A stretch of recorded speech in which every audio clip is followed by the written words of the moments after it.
pretty obvious during your conference speech that cost of living's front and centre for this government. I once stumped a PM over the price of petrol. Can you tell me what the price of petrol is roughly at the moment?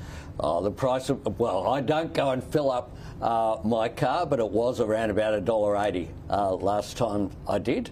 Well, it's $2.10, $2.20 now. Sure. Is there anything you can do about it? Well, that's about a global impact that it's had. We know the Russian invasion of Ukraine has had a major impact on the price of all energy, including the price of oil. And we need to continue to do what we can to put lower pressure on inflation. So when it comes to inflation, we've got a three-part policy. One is turning the $78 billion deficit that was anticipated into a surplus that will be around about $20 billion. The second is that we are taking cost of living relief, so our energy price relief plan, our fee-free TAFE, our cheaper childcare measures are all measures aimed at lowering the cost of living without putting pressure on inflation. And the third element is to deal with the supply chain challenges. So fee-free TAFE is a part of that. Skill shortages, the creation of Jobs and Skills Australia, but so is our National Reconstruction Fund as well. What are the new industries that we can create? What are the existing industries that we can transform? Do you hope we've seen the last rate rise, given inflation's coming down, not fast enough, and unemployment's rising a bit? Are you hopeful that we've seen the last of the rate rises? Well, that, of course, is a decision for the Independent Reserve Bank.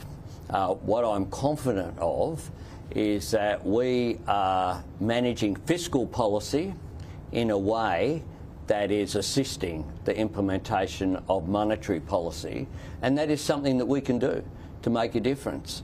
Now, the highest inflation rate this century has been the March 2022 quarter, 2.1% under the former government. What we have done is to make sure we haven't gone out there with cash splashes. We've been responsible economic managers, and that is making a difference. You copped an Airbus elbow headline this morning, you know, the cost of VIP flights. What do you say about, you know, spending $4 million since in office? Which meetings that I've been to should I have not attended, and should Australia have not been represented at? All right. Finally, when John Howard was about your age, we were both in Canberra at the time, you'll remember he mulled over considering retirement at age 64. Is that when you might consider your future if you're re-elected? How long do you see yourself in this job? I've just got here 15 months ago. I have enormous energy for the task. And one of the themes of this conference, of course, is working for Australia. And that is the focus, not just the theme of this conference. That's the focus of my government. Working for Australia to put in place a long-term Labor government. That's my focus. Doing good government, securing the support of the Australian people on the journey of change. Because if you don't change, the world moves past you. And we have enormous opportunities this decade to set Australia up for a really bright future. This is a global economy that's in transition. We live in the fastest growing section of the world in human history. What that presents is opportunity. Opportunity for our nation, but also opportunity for our citizens to benefit from economic growth, from the transition that's occurring, to be an ever more inclusive society as well, which is what our agenda for economic gender equality is about as well. That's what our agenda for recognition of First Nations people in the Constitution is about. I'm very energised, and when I was at the NATO summit recently, I was certainly not one of the older leaders who was there. I think that I have the great honour of being elected Prime Minister in May of last year.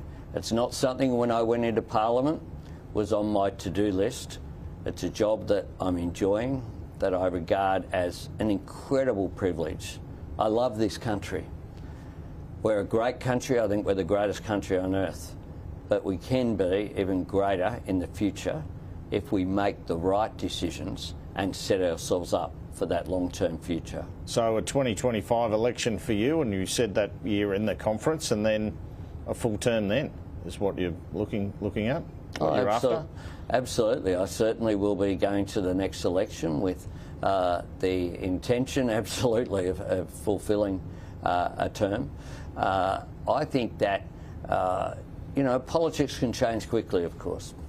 And we take nothing for granted, certainly not the next election for granted.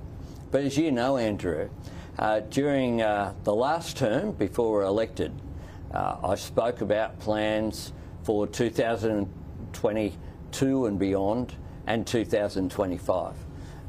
What you've seen playing out is the delivery on the commitments that we made. This conference has been an important step in readying us for the 2025 campaign and beyond. And I've never seen such a sense of unity and a sense of common purpose as I've seen at this national conference. I do think it has been a great success. People are committed, they're united, and we're moving forward as a movement in order to achieve what we want to, not for ourselves, but for the people we seek to represent, for the Australian people. And that's, I think, one of the really important things is that the Labor Party in 2023, and this conference reflects this, is focused outwards. We're not focused inwards on ourselves, on internal issues. We're focused outwards on the responsibility that we have to deliver better government. Prime Minister, thanks so much for your time. Thanks very much, Andrew.